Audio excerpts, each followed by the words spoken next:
look back in hindsight, everything is 2020.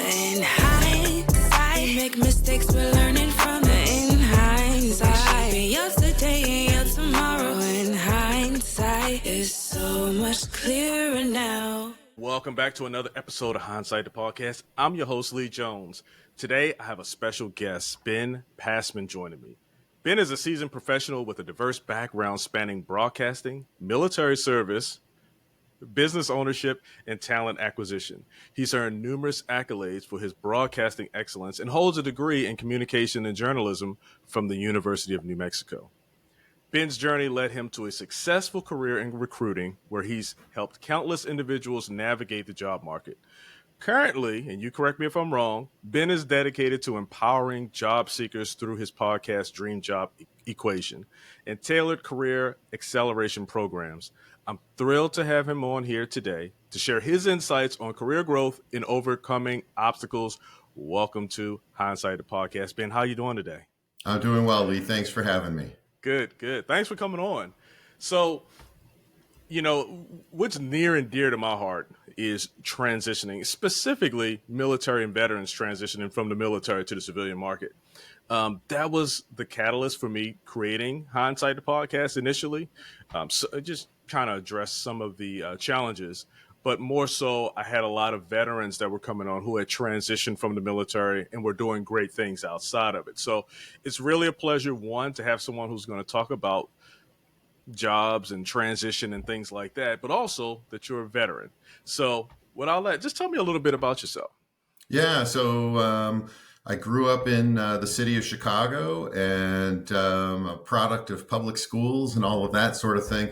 I ended up after high school joining the Navy and was a Navy Seabee.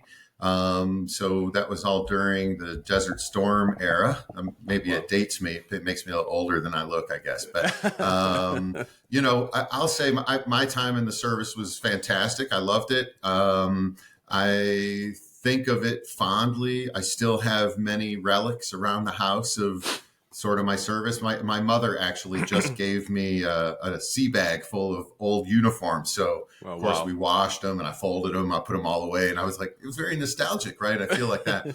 I will say, I never went off to war. I never found myself in theater. I didn't have to do anything significantly dangerous. And for a long time, I won't say that I was ashamed, but there were moments like when you go to a baseball game and they ask veterans to stand. Right. I used to not stand. I used to think sure, I served, but some of these guys are missing arms and legs. I can't compare my service to that. And it wasn't until probably maybe 10 years ago or so, maybe 10, 15 years ago, my wife said to me, she said, when the country came asking, you raised your hand. Yeah. And you didn't know where they were going to send you or what they were going to ask you to do, but you put yourself out there. So that is the service that I'm proud of. The fact that in my entire high school graduating class, there were 2 of us that went into the military. Right. And that alone is now it's gotten me to a point now where I am proud of the fact that I served, that I have a uniform, that my grandfathers served and I have their uniforms, right?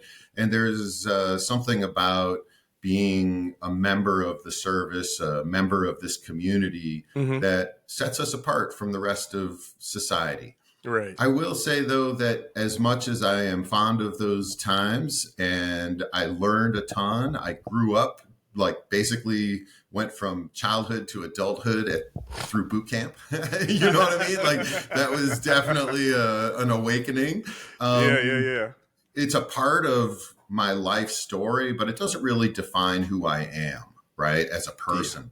Yeah. And I think a lot of people, I know a lot of folks that are either currently in the military or have served and have recently been separated, especially if you've been in for a long time, right? If you've done 20, 25 years and you're retired and now you're mid 40 something year old and that's all you know, right? That's your life, right?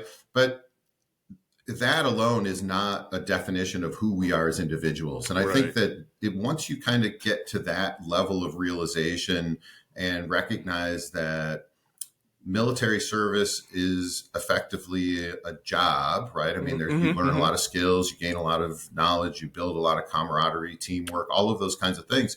Right. When you leave that, you just have a less structured job that you're going to go to, right? Even if you go into a civilian type of work at Pentagon or some kind of government agency, it's still less structured than whatever you experienced in the military, right? So I think you kind of have to wean yourself from that. I think it's important for people to take some time and experience that. But at the end of the day, you really have to know who you are as a person, and you have to be willing to make some sacrifices in making certain choices about what's important to you. And that will help you figure out what your next steps look like. I think that all applies to people who are not veterans also, right? I mean, absolutely. You kind of have to know who you are, right? Yeah. Man, that's really interesting. You keyed in on a few good points. One is about service, right? And I've run across a few people who, because they didn't deploy, they feel it sort of diminishes their service. I did retire from the Army, and the first 10 years, I'm not going to say it was cake because I was in light infantry units and stuff like that, but it was so easy, right? Because it was not really war. So it was after Desert Storm, but before not, in that period, right? So it was just a job for me. And then the wars happened, and then you just got to shift your mind, right? And to your point, you raised your hand, you volunteered, right? You put yourself out there to do whatever it is that we had to do in the military. So that's awesome. The sacrifice that we make as especially if we're young and join like straight out of high school, like a lot of people do, or straight out of college if you're in ROTC or some kind of something like that. I think that people miss the fact that not only do people raise their hand and say, yeah, I'll go, but they're also giving up 4, 5, 6 years of their life where their friends are starting jobs and buying houses and, building a career. By the time you get out of the service, maybe you've raised in rank a little bit, you've got a little bit of extra pay and things are going for you, but it's not really the same as somebody who graduated high school, started a landscape business 6 years later is, living in a gated community, and you spent the last 6 years, humping up and down mountains, right? I mean, that's a real sacrifice that gets completely overlooked, right? The time. And I think that that's one of those things that as a society, I wish we gave a little more value to the families, to the support systems, to our spouses, our children, all of the people that, carry us along the way. So, right. Definitely starting to see a shift in that. You're starting to see some attention that's given to the military spouse, the veterans, in that job seeking space, right?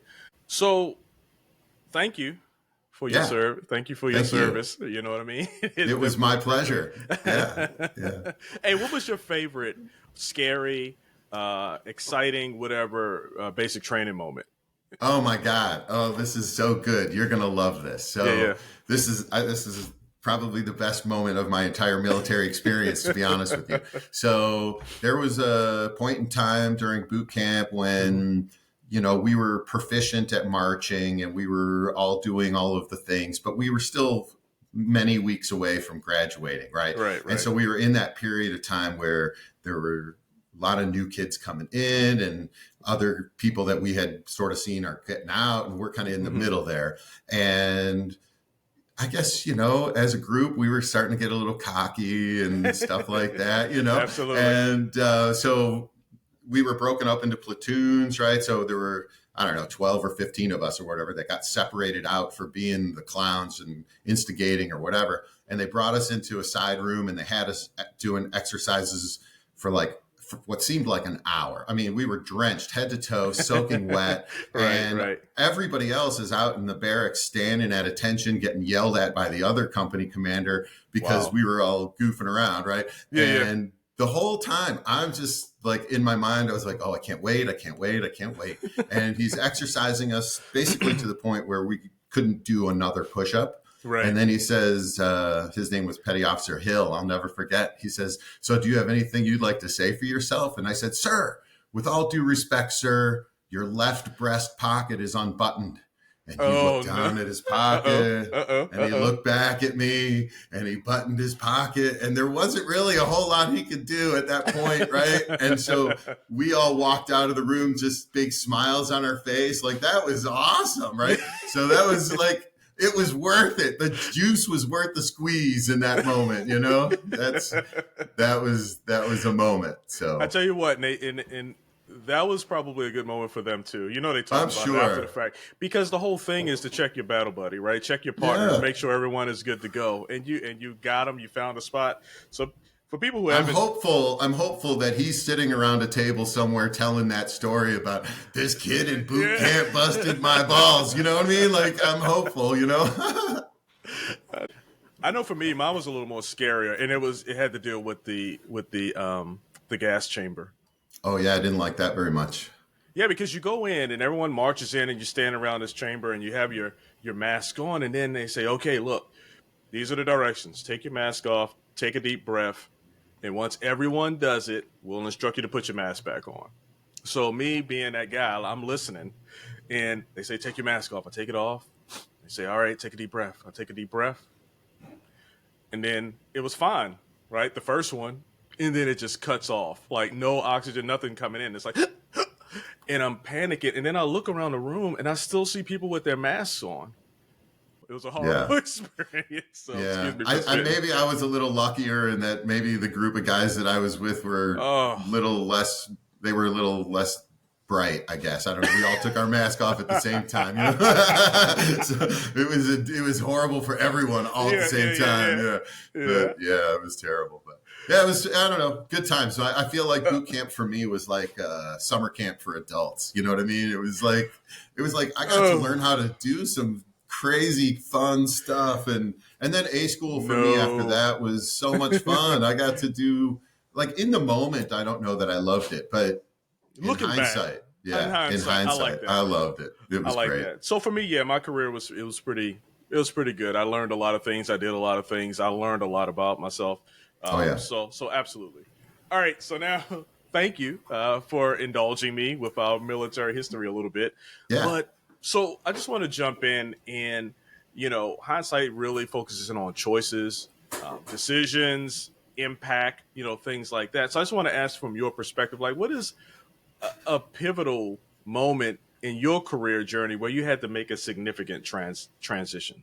Yeah, it's a great question. And it's happened a couple of times in my life where I've had to make some decisions that changed the trajectory of my life. Mm-hmm.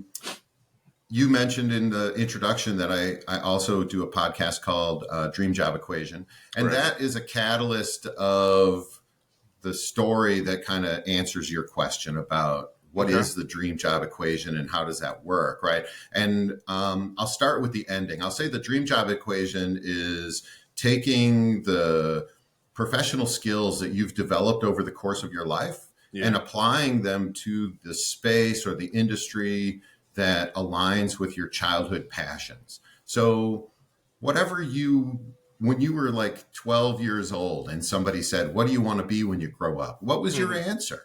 And that's usually a point in time in our lives where we don't know that we need to make money because we don't know, like we're not paying any bills. You don't have any sense. Your parents aren't usually showing you your checkbook at 12 or 11 or 12 years old, right? So it's sort of like, that's a time when your mind is free to say, these are the things I love. I want to be an athlete. I want to be an astronaut. I want to be a dancer. I want to be a singer, whatever. Right. And you don't know that, like, hey, being a librarian doesn't pay very well. It might just be the thing you love. Like, you just love books and you love that stuff and whatever, right? So there's people that have passion when they're kids. And then, of course, we become adults and things happen in our lives and we start taking on debt. We have a car, a credit card, we buy a house, we have kids, whatever. All of these kinds of things happen. Right. And more often than not, we get diverted because we have responsibilities. We got to pay some bills. We got to make some money. So I always wanted to be a painter, but I got to go get a job, right? So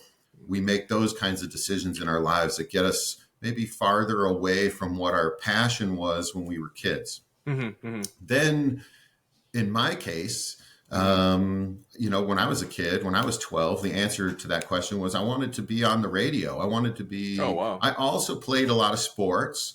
So it's interesting. I played hockey and baseball primarily when I was a kid. And when I was playing hockey, I was a goaltender. And so I would spend a lot of time standing in the net while the game was being played at the other end of the ice. And I would talk to myself about, I would call the game in my own voice about, there's a puck on the far side, and pass it across, so slap my shot, that kind of stuff. And then, that's just kind of how I operated as a kid, right? And I've got my degree in communication journalism. I worked in radio for a few years, and then my life turned. My wife got pregnant. We had a kid. I ended up getting distracted. It took me about 25 years. I got divorced. I went bankrupt. I lost about everything, and ended up getting remarried and went through this whole process. I did a lot of different kinds of jobs in that period of time. Right.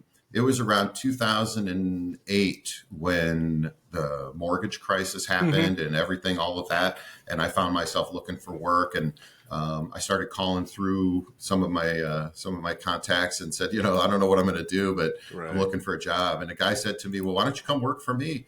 And I was like, great. When do I start? And what exactly do you do? Right. And that's how I got into the staffing business. I didn't know. I didn't know recruiter was a job. I didn't know that there were companies that offer people as a commodity. I didn't know that was a thing, right? I thought we did away with that, and so, it's sort of, for me, it was like, okay, great. So I got into a new industry. Well, it turned out that I was pretty good at that. I like making connections. I like talking with people. I like changing people's lives for the better. I got a lot of satisfaction out of helping people find jobs.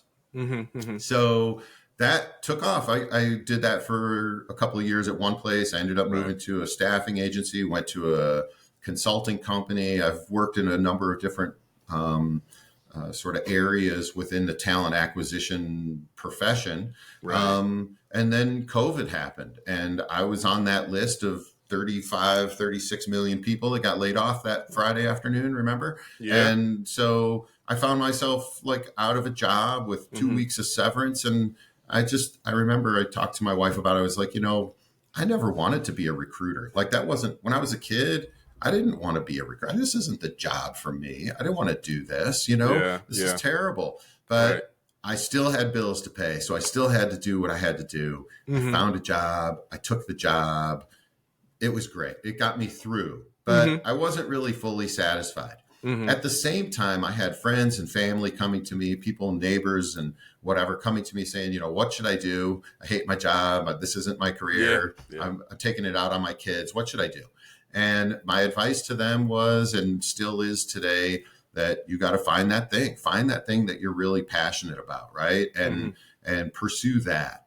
And, so I've been given this advice for a year and a half or so. And then I found myself laid off again because COVID, right? I mean, it's company was stressed and hiring was down for whatever reason for a minute, and they freaked out. And so I got laid off again. And I was like, that's it. I'm driving a truck. I'm going to get my CDL. I'm just going to go drive a truck. I don't want to do this anymore. I don't ever want to do this again.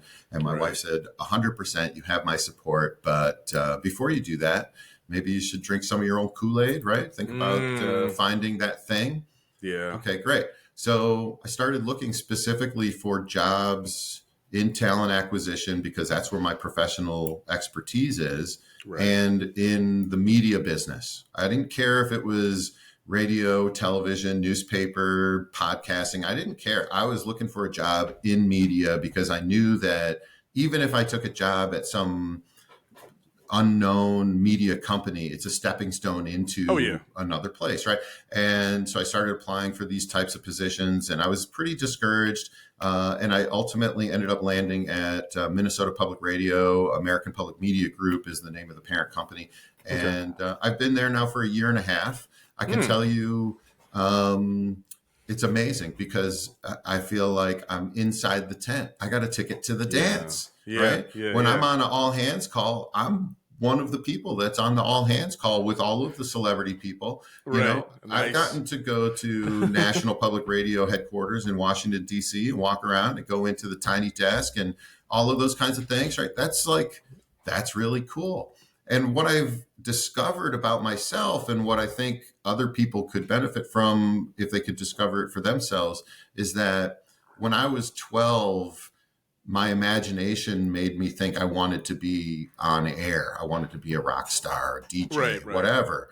But really, that's not what I wanted. I didn't know that wasn't what I wanted until I got older. But what I really wanted was access, right? I wanted to be able to go to the state fair with the media pass and not have to buy a ticket or sit in line.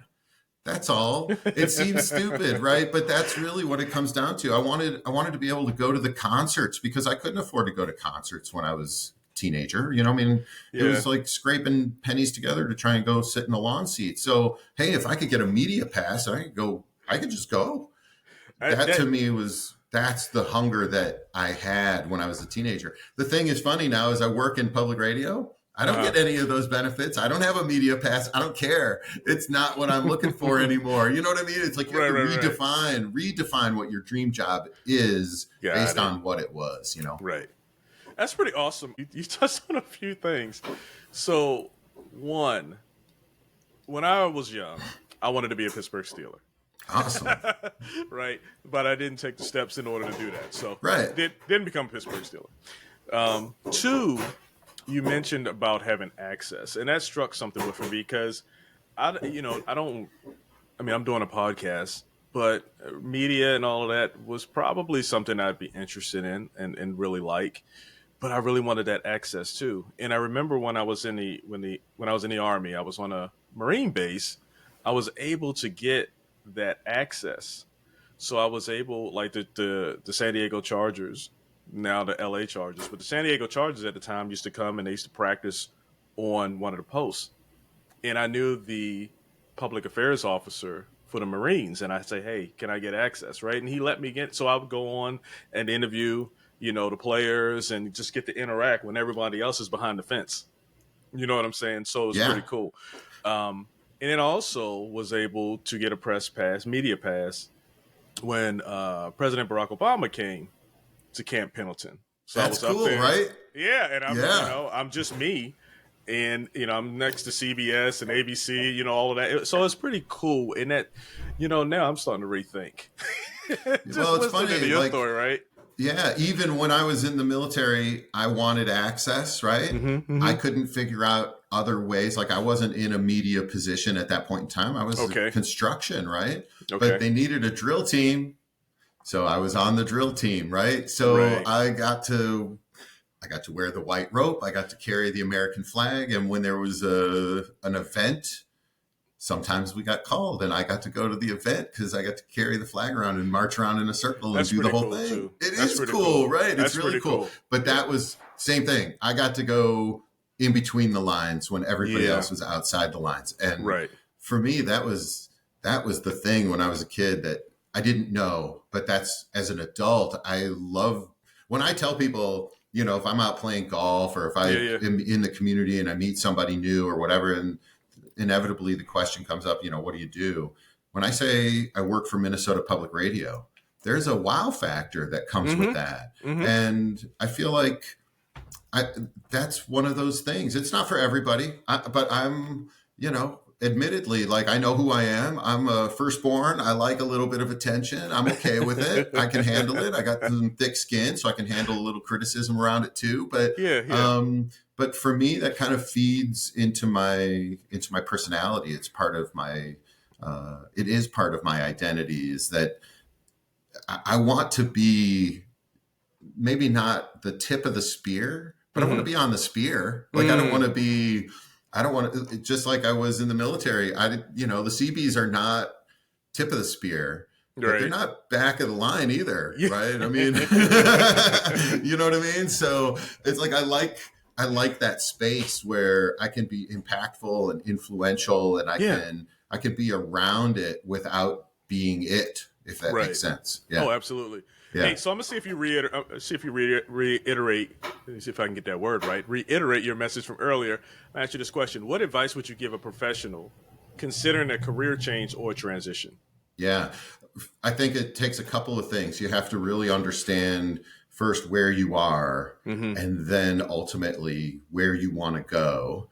and figure out how far that distance is, right? Yeah. If you are a professional and you want to make a lateral move somewhere, that's going to be easier than if you're trying to take a big jump, right? Or if you are in a lifestyle where you've developed a whole bunch of skills, you've advanced and grown, and you're now making a very nice living, and you've got a lifestyle that matches, and where you want to go might require significant decrease in wage, right? Are you prepared for that? If you're not prepared for that, then you have to do those things first, right? So like you said, you wanted to be a Pittsburgh Steeler, but you didn't do the work. Right. Well, you're not going to get from A to Z without doing the work. You got to do the work, right? No matter what it is, hard work pays off. So I think that it starts with that. You got to know where you are. You got to know where you're going, and figure out what that distance is, and then figure out what the things are in between that are going to get you there, right? So, for example, one thing that I think is immediate that people can do, and all it takes is time and courage. Okay, go on to LinkedIn. Find people who are doing the job that you're interested in, maybe at companies that you're interested in or industries that you're interested in. Maybe find people who are managing the people who are doing the jobs that you're interested in, and start sending messages. Hi, how's it going? My name is Ben. I'd love to do just a 15-minute informational interview with you. I know your time is valuable. I'm curious about what, your day-to-day looks like. Here's my situation. I'm looking at a transition, whatever, Just right? break it down. Yeah. Break it down and give them a reason to want to talk to you a little bit. Reach out to a lot of people like that and schedule those kinds of calls. People who are willing to talk to you, not everybody, but some people will. And the ones who do will tell you, yeah, I had to get this education. I had to get this training. I had to join this organization. I had to do some industry thing. I wrote a book. I did a research paper, whatever, right? And they'll tell you, these are all the steps that ultimately you need to accomplish to get to that seat. Now, you might already have a lot of the skills and only need to sharpen a couple of, minor things, or you might have the foundational skills, but not really enough to say, hey, I'm ready for that job. There might be a job in between where you are and where you want to go, which might mean a step backwards, right? So it's kind of each individual person is going to be in their own unique situation. But at the end of the day, it boils down to, being clear and having a clear path, and being able to articulate what it is that what you're after. Not all of us are trying to become the CEO of a Fortune 500 company. You know what I mean? Right. Like, there are some people who are, and there are some people who are happy doing what they're doing. Right. And there's nothing wrong. Some people are trying to unwind and want to go backwards a little bit. Right. I'm tired of managing people. I don't want to do that anymore. I want to be an individual contributor again. How do you do that? That's a different kind of transition. So, I don't know. I'm not going to answer everybody's question on that topic on this call, but I hope that gives people some direction. How important is personal branding in today's market? Job market. You talked about going on LinkedIn and crafting a good message, right? But let's take it a step further. What is your take on branding, and how important is it? Yeah. So my take on branding is that branding is for products, and we're not products, we're people. So what you should really be paying attention to is your reputation, because that is who you are. Your reputation is how people perceive you. If you're worried about your brand, then you put yourself in a two-dimensional space, right? You're what, a box of cereal? Like, what do you mean brand? Like Coca-Cola, Ben Passman? That's not the same thing. So it's not really about brand. It's about reputation. And reputation is one of those things that takes a lifetime to build and 10 seconds to destroy, right? You think about like a 5-star restaurant gets one bad review and it's out of business, right? I mean, what? So reputation is super important. When you go on LinkedIn and you start building the LinkedIn profile and all of that, it's pretty good. They have good tools. Follow the instructions, do the things, and be thoughtful about the information that you're sharing. And, right now we live in an interesting time with social media and people who are influencers and that sort of thing.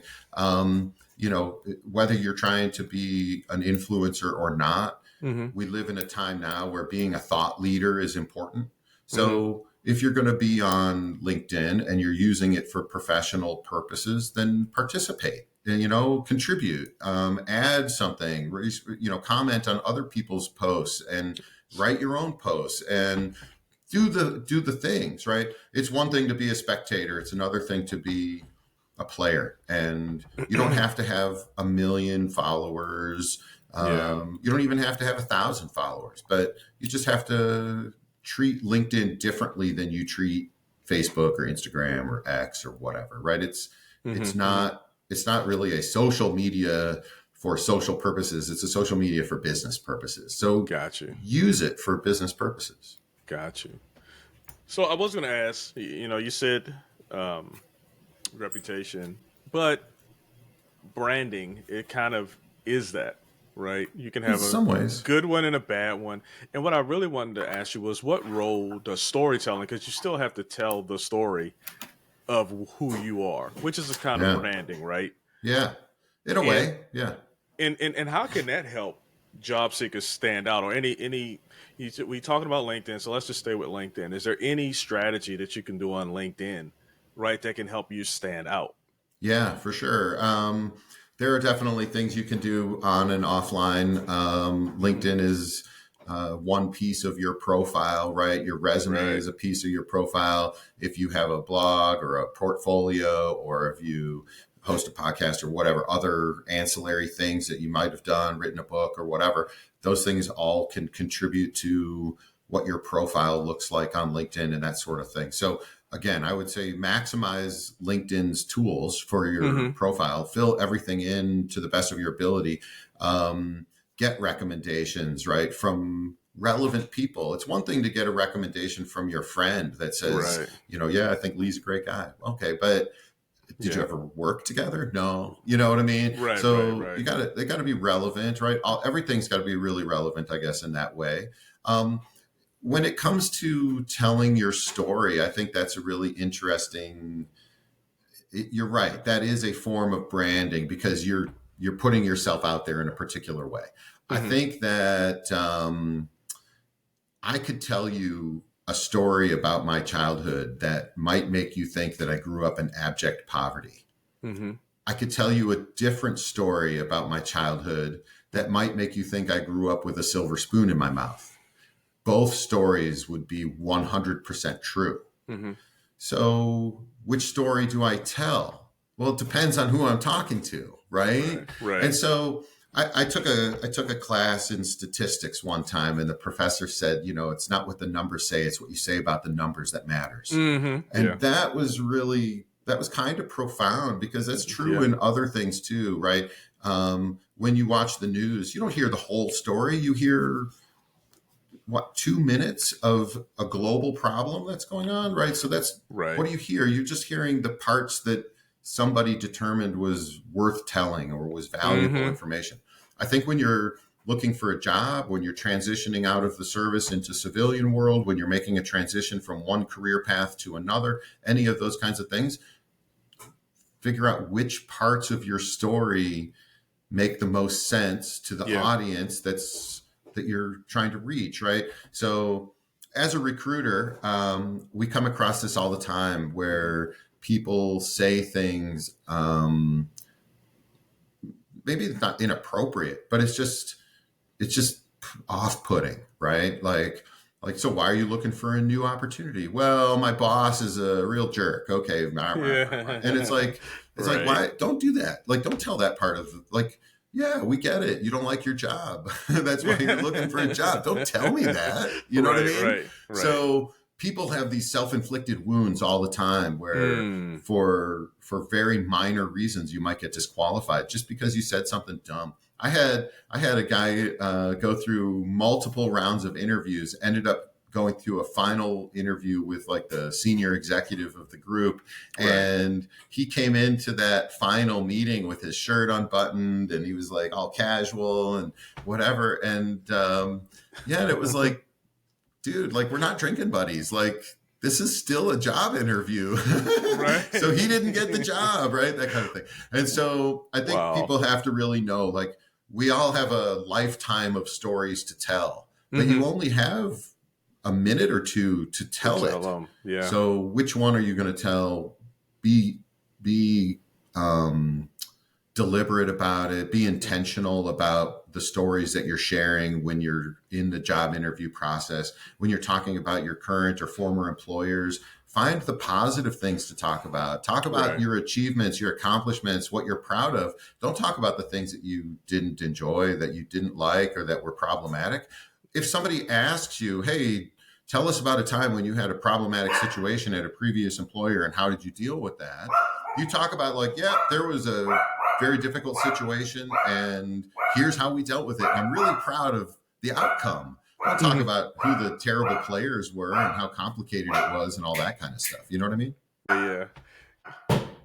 Earlier, you talked about you were let go twice. You had a divorce. So you had some setbacks, right? Oh, for sure. What mindset or approach did you adopt to navigate through these type of challenges? And what advice would you give to someone who's like in it right now? Just trying to get out of a slump. Yeah. Well, man, I go back to sports because I grew up playing a lot of sports. And so sports is full of slumps and rallies and streaks and all of these kinds of things. Yeah. And I think, first you go through anger and then you go through grieving and then you go through some self-reflection about, am I good enough? Like, what's wrong with me? Right. All of those kinds of things.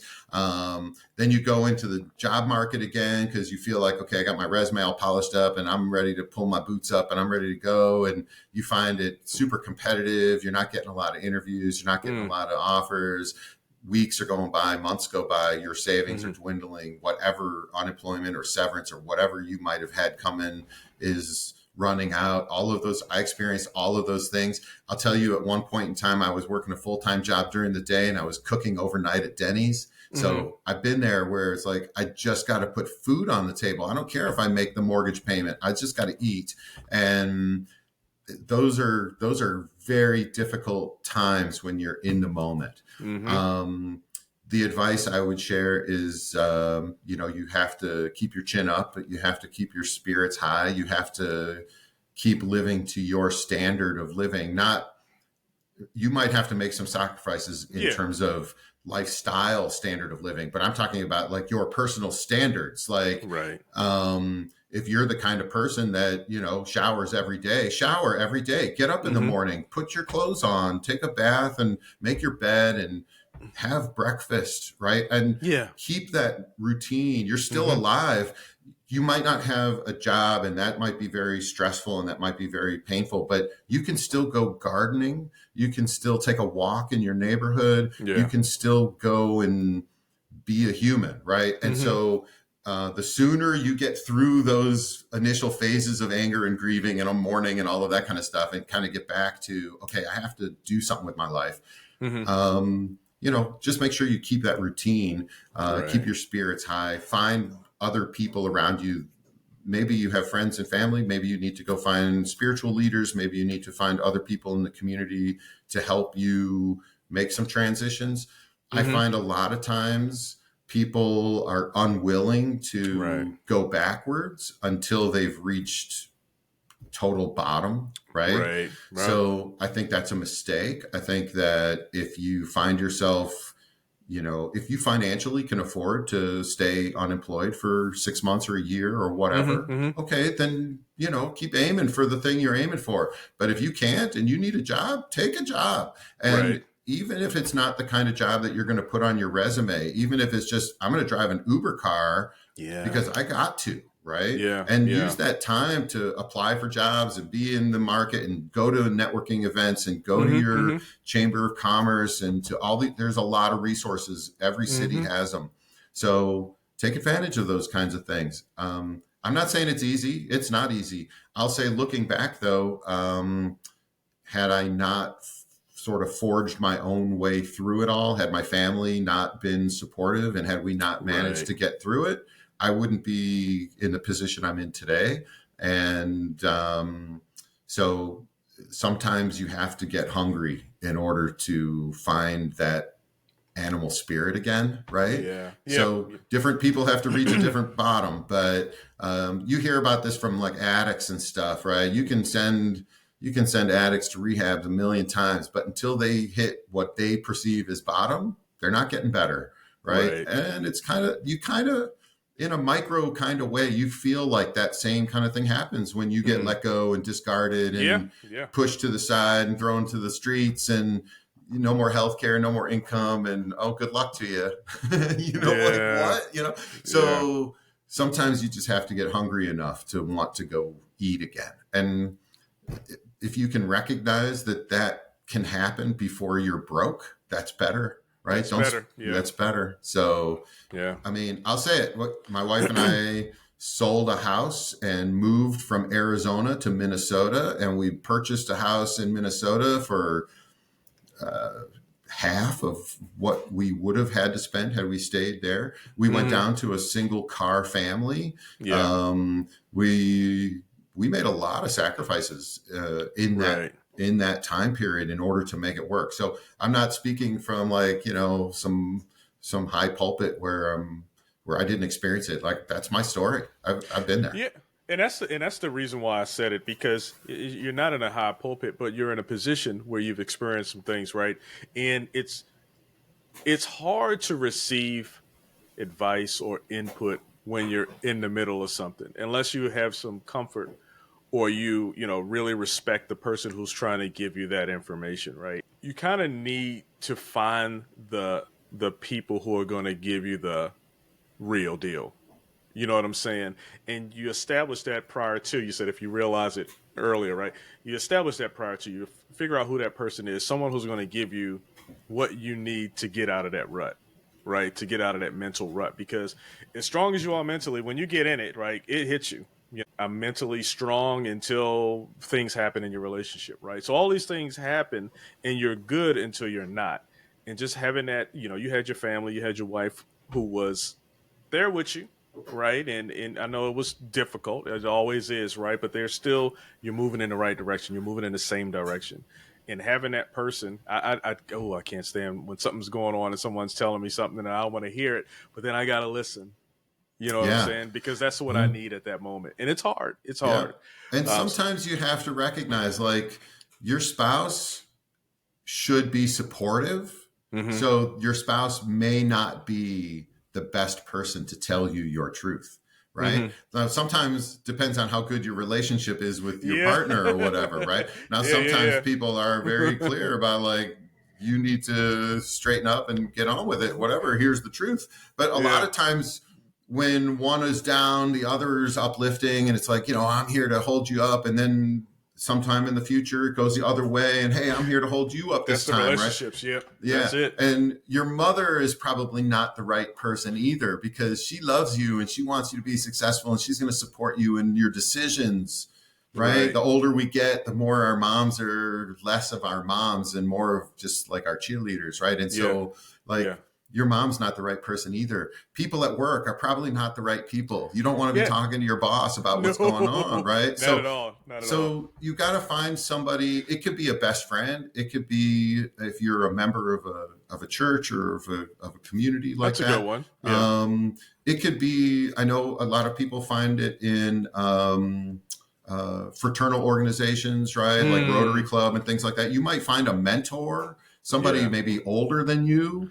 Somebody that you don't have, maybe it could be a friend of the family, right? It might be somebody that you know, but not know extremely well, but well enough that you can call them. And that person would probably be the one that's going to tell you, you stepped in it. You messed up. That's on you. But here's the story, right? Here's the deal. You can still get out of it. Right? Absolutely. So there's always a solution. There's always a way out. Absolutely. Yeah. Good stuff. Hey, so tell me, what exactly you do? You say you're in recruiting, right? Yeah. Are you still in recruiting? I am. Yeah. All right. So what, and you can make this brief. What does a recruiter do? Like, what does your daily duties look like? So as a recruiter?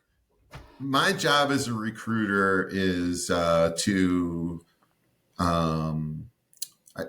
I boil it down? I guess it's to source and identify candidates, recruit them into the organization so that we can talk to them about the job, screen their profiles, and have initial interviews with them. And so I go through a lot of video calls and things like that. And then to make recommendations to the hiring manager, and then ultimately to coordinate the entire hiring process with everybody in the interview process. So whether that's the hiring manager, the people on the team, executive leaders, whatever, anybody who's going to be a part of the interview process, I would help coordinate all of those meetings and things with the candidates.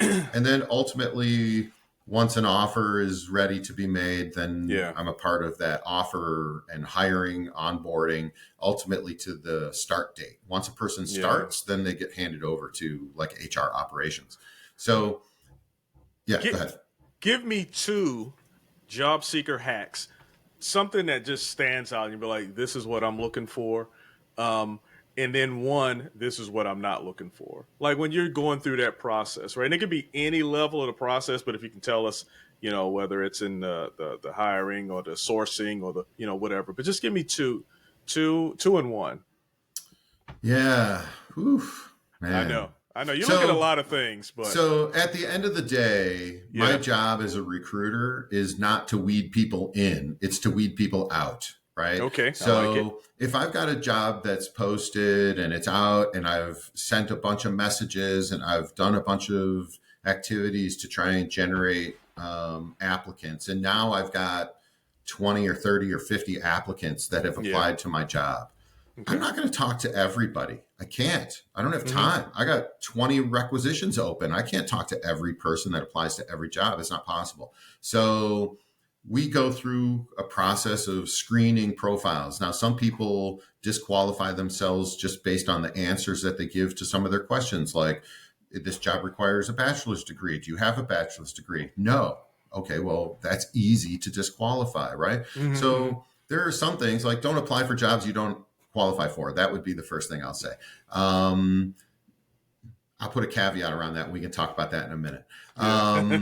And so if once you realize that my job and all recruiters' job is to weed you out of the process, we're only going to move 5 or 7 people into a screen. And from those 5 or 7, we're going to get 3 to 5 that are going to go to the hiring manager.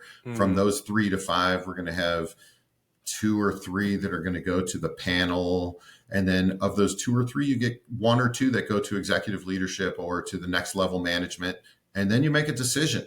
Right. So that's kind of how it unfolds, right? So I'm not going to talk to everyone. So once you realize that my job is to weed you out, then you have to make it easy for me as a recruiter to want to move you in, right? So we talked about self-inflicted wounds already, like avoid self-inflicted wounds. The easier you can make it for me, the easier it is for me to make it easy for you.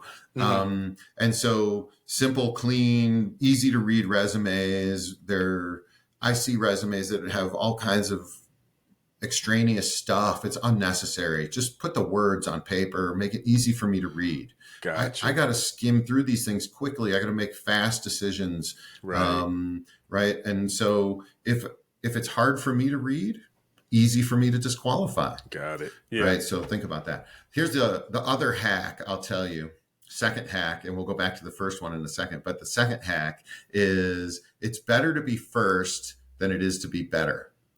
And it kind of goes back to what I just said, is that when you see a job posting, if that job posting has been open for more than 7 or 10 days, you probably are too late, right? Most likely, unless it's a position that doesn't have a lot of applicants, if it's a very niche type skill or something specific. But I mean, if it's a pretty typical, like if you're looking for a job as a project manager or something like that, 10 days, they've got a lot of candidates, right? So as a recruiter, I look through the first batch of candidates. I pick the 5 or 7 that I think are worth talking to. We pull those people out. We keep the job posted because, You never know who's going to apply. But now I'm in it. I've got 5 or 7 people that are on my calendar. I'm going to schedule calls. I'm going to do all this. And I'm going to have meetings next week with these people. Well, if you apply during that time period, I'm not going to look at your resume until I've gotten through those 5 to 7. I've passed 3 to 5 on to the hiring manager. The hiring manager has said, I like these 1 or 2. Okay. If we get to the hiring manager gets to the panel and the panel says, we don't like any of these people, then I go back and I look at the next batch of candidates.